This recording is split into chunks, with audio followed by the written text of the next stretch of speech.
Tonight on Grady Newsource. College Square Plaza is closed to the public in downtown Athens as construction begins its redesign, leaving surrounding businesses worried about access. With the recent FBI raid on the Fulton County Elections Office, local elections are in focus. 2 Northeast Georgia counties voted on polling location changes just this week. More details coming up. Food deserts are a problem. A local farm stop may provide a solution. We'll tell you how the city of Winterville is stepping up to help both local farmers and residents in need. All of this and more on Grady Newsource. This is Northeast Georgia's only local source for TV news. From the Grady College of Journalism and Mass Communication, this is Grady Newsource.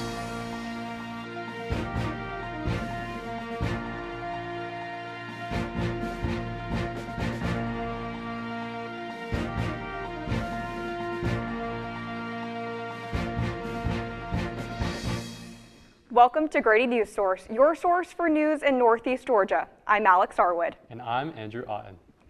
U.S. Customs and Border Patrol sparked backlash from a handful of protesters at UGA's career fair today. This comes after a wave of events in Minneapolis where ICE agents and CPB killed civilians. Grady Newsource Lindsay Mutson joins us live in the studio to tell us more. Thanks, Alex. Near University of Georgia Career Fair to protest the presence of U.S. Customs and Border Protection, an agency within the Department of Homeland Security. CBP was one of many organizations at the career fair speaking with students about career opportunities. Members of the Young Democratic Socialists of America were present at the protest. This include Hampton Barano, who is the chair of the group. I mean, Alex Preddy was killed by CBP, and I think it's insulting that 2 weeks after they are here trying to recruit from the student base. I think it's disgusting behavior, and I wish that UGA had the spine to say no. We reached out to UGA for comment, but they didn't respond by our broadcast deadline. CBP officials declined to comment when asked about their presence at the career fair. Back to you, Alex and Andrew. It's something you might take for granted. High-speed internet access, also called broadband.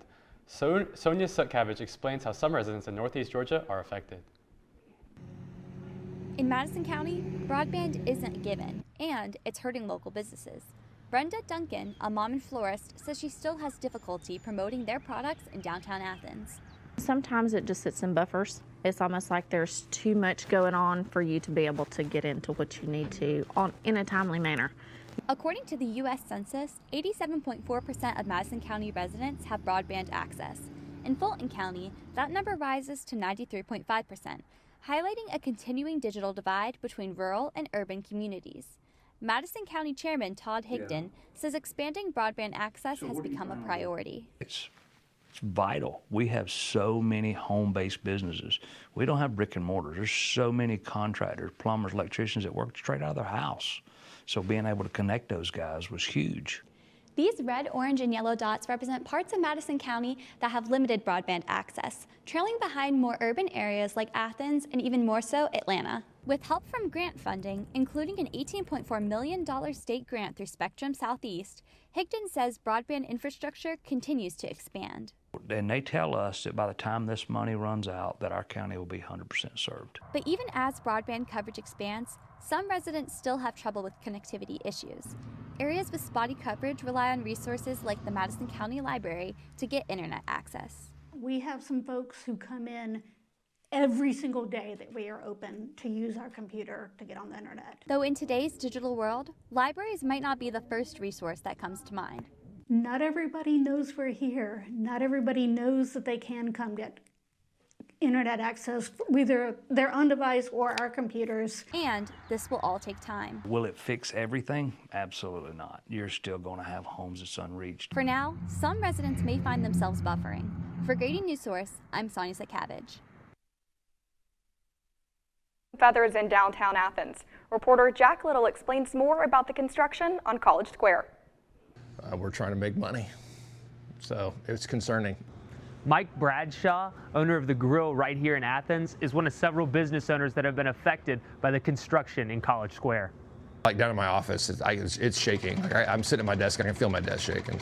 And this is just the beginning. The second stage of construction will stretch to business owners' front doors. At some point, there's going to be an open pit in front of my front door. And we don't have a back door or side door. So I'm wondering how that's going to work. The Athens Downtown Development Authority is aware of the concerns and will be working with owners to accommodate their needs. So, for example, if one business doesn't open until 11, we'll concentrate all our work before 11. If a business is closed on Wednesday, like one of them is, that's the day we're going to work. And business owners aren't the only people affected. UGA student Graham Baird lives in an apartment on the square. His mornings start a little earlier now.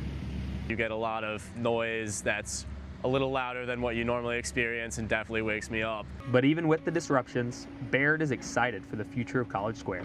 So I think if they get a little nicer, especially when it's warmer out, like we won't be opposed at all to coming out here, just chilling out for a while, doing some homework. Athens Downtown Development expects construction to wrap before UGA football's home opener on September 5th. Reporting for Grady Newsource, I'm Jack Little. After the we'll tell you about a proposed subdivision plan that is causing tension with some Oconee County residents.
We scored? Yeah, we scored. We're going to the playoffs. I can't believe I missed that. Every time I'm buzzed, I spend too much time on my phone. What? I should take your phone away. No. I'll call for a ride. Hey, why does my face look like that? I'm playing with these new face filters. Okay, you know what? Yep, that's mine. But I need that back. No. Kevin!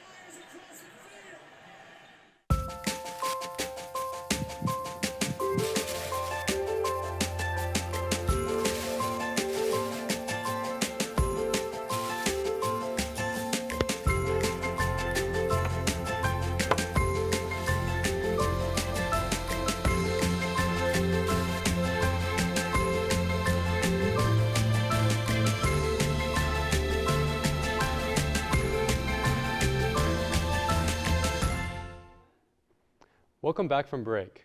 You may have gotten some notifications this morning about the University of Georgia's tornado warning drill. Another drill is set for later this week. These drills are a part of Georgia Emergency Management's and Homeland Security Agency's Severe Weather Preparedness Week, according to a press release from Athens-Clarke County. Oconee County had their Board of Commissioners meeting last night, and Grady Newsource was there to see the action. We have my co-anchors Alex in the studio with reporter Victoria Garcia to explain how she prepares for the government meetings like these. Thanks, Andrew. At these meetings, commissioners make decisions that will happen in their county. What preparations do you do before attending a meeting to ensure that you don't miss any important decisions? Thanks, Alex. So I review the agenda meeting plan and look up any business involved and maps of rezoning proposals. I also look at what they discussed at previous meetings to get a general idea.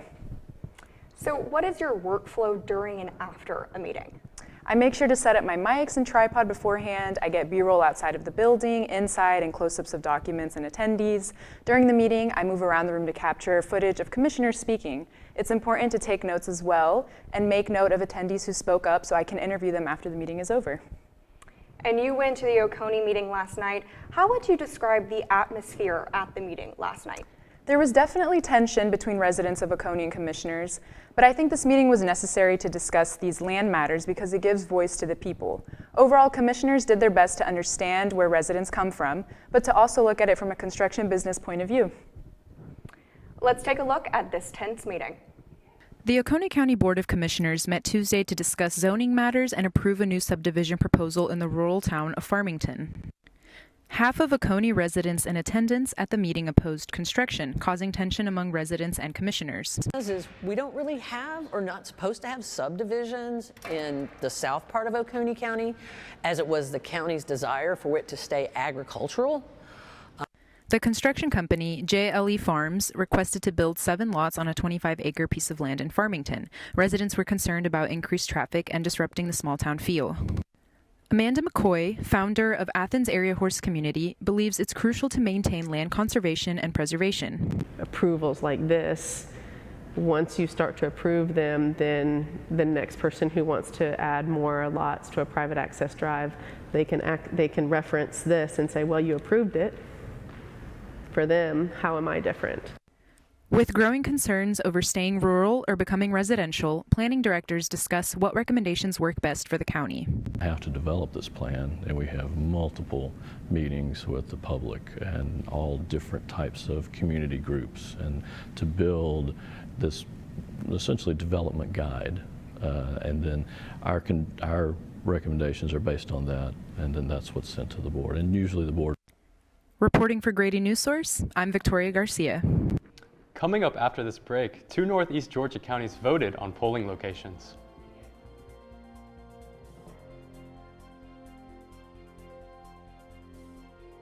People do some pretty cool things in their 40s and 50s. Why should saving for retirement be any different? I mean, they go back to college, learn new instruments, start skateboarding. Okay, maybe that one's not for everybody, but saving for retirement is. With aceyourretirement.org, you can get on track with your retirement savings no matter your age. Just have a 3-minute chat with Avo, the friendly digital retirement coach from AARP. You'll get personalized recommendations based on your input that are easy to understand and work with your lifestyle. It's quick, easy, and free. Plus, it's sponsored by AARP, so you know they got your back. Gnarly move, Dad. Thanks, sweetie. So wherever you are in your retirement savings journey, head to aceyourretirement.org and start chatting with Avo today. That's aceyourretirement.org.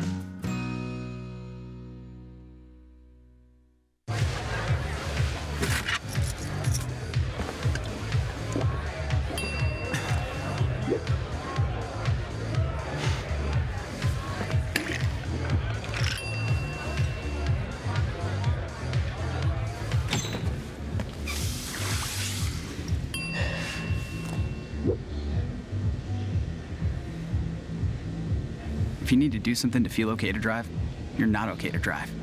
Don't drive buzzed. My Shiro doesn't always wear a cape, but she always has time for a hug, a smile, for going the extra mile. My Shiro stretches every dollar, puts in long hours, puts others first. But now it's your time, Mom. When you're ready to retire, we want you to be able to enjoy it. It's time to start saving now. A free 3-minute online chat can give you the personalized tips you need to start boosting your retirement savings today. Visit aceyourretirement.org. Welcome back. Bill King is the director of the New Water Resource Department in Barrow County. This is part of a county-wide reorganization to meet the needs of the growing community. According to the data from the U.S. Census, there has been an estimated population increase of 15.3% in Barrow County from 2020 to 2024. King currently is the Assistant Public Works Director for Hall County and will assume his role on February 23rd. Want to avoid long voter lines? Oconee County is trying to do just that by expanding advanced voting locations. Grady Newsource reporter Kate Johnson shows us more. Following the most recent FBI search of the Fulton County Elections Office, all eyes are on Georgia's elections right now. Oconee County had an 86% voter turnout in the last presidential election, one of the highest in the state. On Monday, the Oconee County Board of Elections discussed potentially adding a second advanced voting location for residents. 4 out of 5 board members voted in favor of tabling the matter, citing staffing concerns, which delayed further consideration. Jay Hanley, chairman of the Board of Elections, was one of the members who supported the motion. We didn't vote against it. We just voted against table. We just voted to table the discussion at this time. It can be brought up again at any time. While a second location could increase voter turnout, operating challenges were a main concern among the board. Ken Davis, the only member to vote against tabling, said long wait times for voters motivated his decision.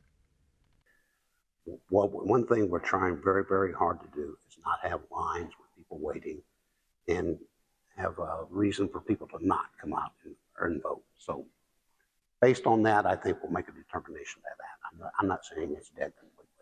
In the last special election, only 30% of Oconee County registered voters casted their ballot. To stay up to date on county election matters, visit oconeecountyga.gov. For Grady Newsource, I'm Cade Johnson. Now we have Cade Johnson in the studio to tell us more about the upcoming voter turnout and upcoming elections in the area.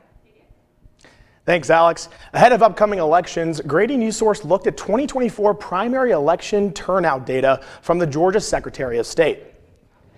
This graphic here represents how voter turnout back in May of 2024 varied by our 5 counties. As you can see, turnout was highest in Oglethorpe County at 29.3%, with Barrow County having the lowest, coming in at 11.3%. Some elections to keep an eye out for include the Athens mayoral election and the race for Georgia's next governor. The candidates for Athens mayor include Dexter Fisher, Tim Denson, Lakeisha Gant, Mara Zuniga, and Sharon Miller. Athens residents can cast their vote for mayor as well as vote for governor in the primaries on Tuesday, May 19th, 2026. Voters will have the opportunity to vote early and through absentee ballots. What will turnout look like this year? We'll be sure to cover it as it happens. Back to you, Alex and Andrew. Clark County, all voters will face a change in the polls. Grady Newsource reporter Brady Ladbush explains. Voters who previously cast ballots at Timothy Baptist Church will now vote at the once temporary location, Clark County Library on Baxter Street.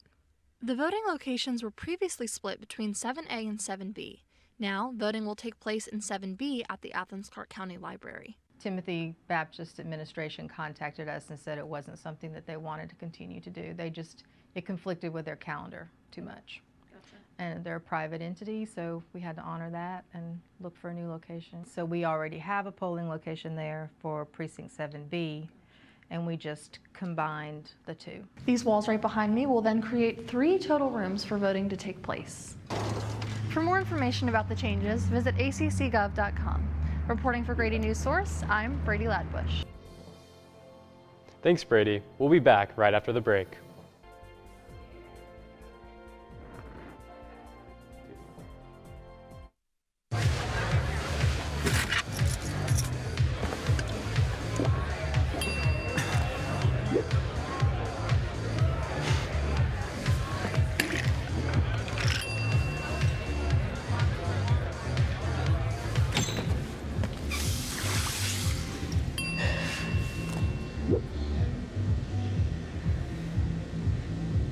If you need to do something to feel okay to drive, you're not okay to drive. Don't drive buzzed. You're home before sunrise, on top of the house, the kids, and our future. The smell of your cooking is our alarm clock. My Shiro's day is never done. So let's start saving a little more now so we can feel prepared for retirement. A free 3-minute online chat can give us the personalized tips we need so we can live our lives to the fullest. Visit aceyourretirement.org. Julie was always a voracious reader. She'd carry 2 novels on an airplane because she'd read one on a 3-4 hour ride. And at some point, I began to notice that she would read a page and couldn't remember what she had just read, and she'd have to go back and read it again. I don't remember much these days after I read, but less does for me, and I love it.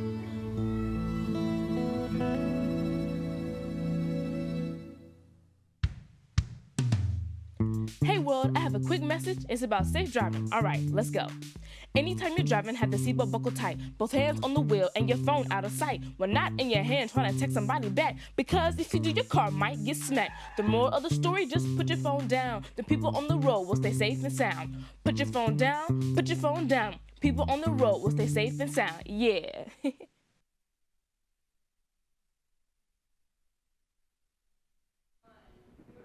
Welcome back. For many families, eating healthy isn't just about willpower, it's about access. The USDA says large parts of Clark County qualify as food deserts. And with most Americans living within 5 miles of a dollar store, they're becoming the closest or sometimes the only place to buy groceries. Grady Newsource reporter Eli Henderson shows more. When you live in an area without many supermarkets or lack the means of transportation to get to one, can you really afford to eat healthy on a budget if the only option in your area is a Dollar General? According to Spencer Fry's campaign website, 55,334 Athens-Clarke County residents live in a food desert. There are 2 thresholds that must be met for the USDA to qualify an area as a food desert. Low income, where the poverty rate is greater than 20%, and also low access, where at least a third of the population lives further than a mile from the supermarket. According to Consumer Reports, most Americans live within 5 miles of a dollar store, but those aren't considered supermarkets. The price is reasonable, affordable. While dollar stores help fill a void, they have a smaller selection of fresh produce compared to supermarkets. At supermarkets throughout the country, you can build a basic, balanced meal easily, with more options compared to dollar stores. There's more fresh produce, more lean protein, and more variety. The prices are pretty decent. We usually have everything on the shelf. These highlighted areas in orange show more limited access to a supermarket, as residents in the area have to travel over half a mile to reach one. And without access to fresh ingredients, there can be health consequences as well. This leads to higher rates of chronic illness because access shapes nutrition and nutrition shapes healthcare. Reporting for Grady Newsource, I'm Eli Henderson. A general store in Winterville is taking on more than just groceries, helping meet food needs while building a place for the community to gather. Reporter Shay Brown has more. This 1800s blacksmith shop in Pittard Park is stepping into its next chapter. And while the sound of a hammer still rings, it's no longer horseshoes that are being built, but community. Firefly Farm Stop, a local general store, will be moving into the renovated blacksmith shop at the end of the month. The Farm Stop sources all of its products from local farms and businesses within 31 miles of Winterville. We mostly work with small farms, small businesses. The goal is to get a little bit of everything that you might find at your average grocery store, but knowing that it came from a local producer within the area. The Farm Stop is currently housed in the Marigold Market Food Bank. It's operating under restricted hours until construction at the new location wraps. Winterville is a food desert. The presence of the Farm Stop is vital. According to Feeding America, 18% of the Athens-Clarke County population faced food insecurity in 2023. This impacts around 23,000 residents. With a lot of the Kroger, Publix, Walmart, all of those places do take SNAP benefits, but we are able to double those. So what ends up happening is you get a higher quality of food, locally sourced food. It ends up being a little bit cheaper. Long term, the goal is to create more than a general store. Grab-and-go food will be on the menu, along with a community gathering place with outdoor seating along Firefly Trail. We love the trail system and come out here and walk on it, so it'd be nice to stop in and grab a coffee or sandwich or whatever is available. The Dollar General, the only other store in the city, will still supply essentials, but residents are embracing the Farm Stop's expansion. So it's going to be the city's grocery store. The citizens are super excited about it, and you can tell by looking around all the things that we have, and there's going to be so much more to offer when we're able to move into that building. Winterville will gain not only another grocery store, but a space designed to bring the community together. This is Shay Brown, Grady Newsource. When we come back, we take a look at the new bookstore in Athens and how digital books fare against print.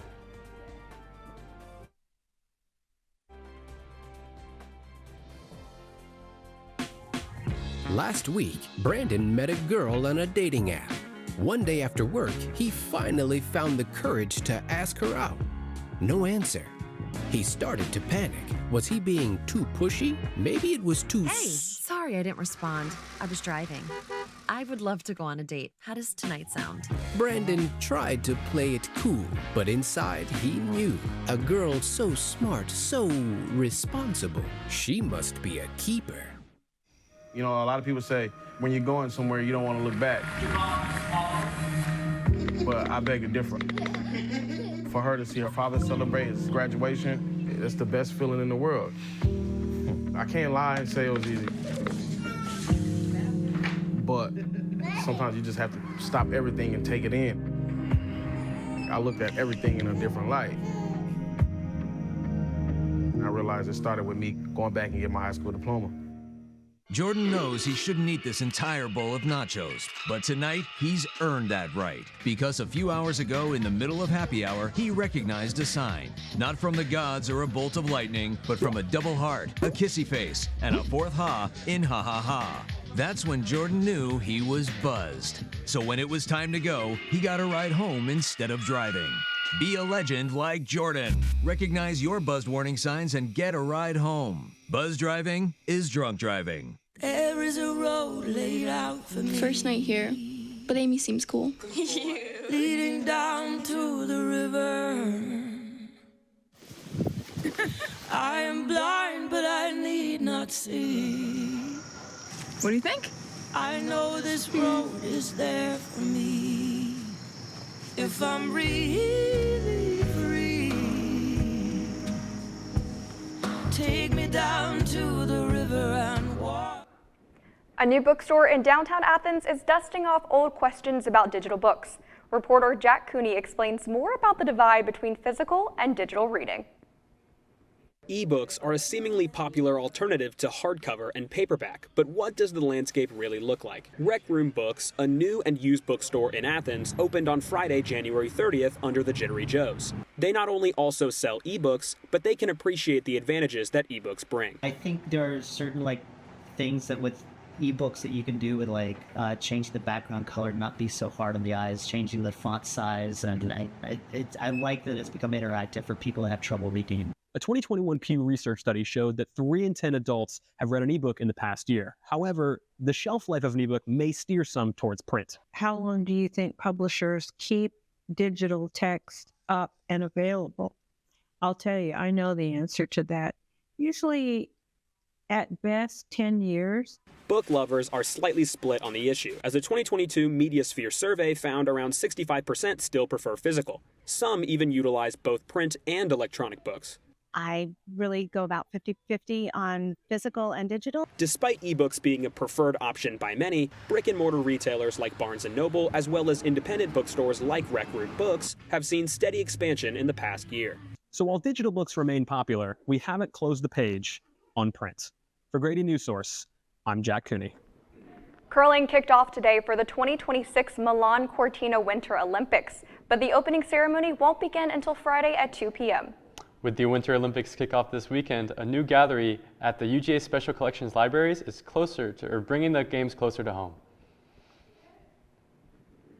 The exhibit, titled Beyond the 96 Games, Atlanta's Olympic Legacy, is complete with memorabilia from the Winter Games such as medals, uniforms, and newspaper clips.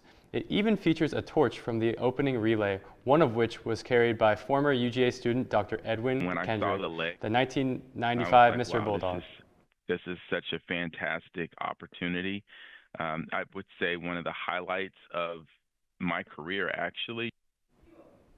You can visit the exhibit through October. And the gallery is hosting a free celebration to commemorate the opening on February 12th. That's all for tonight. Follow us on our socials at Grady Newsource. I'm Alex Arwood. And I'm Andrew Otten. Good night.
score, we're going to the playoffs. I can't believe I missed that.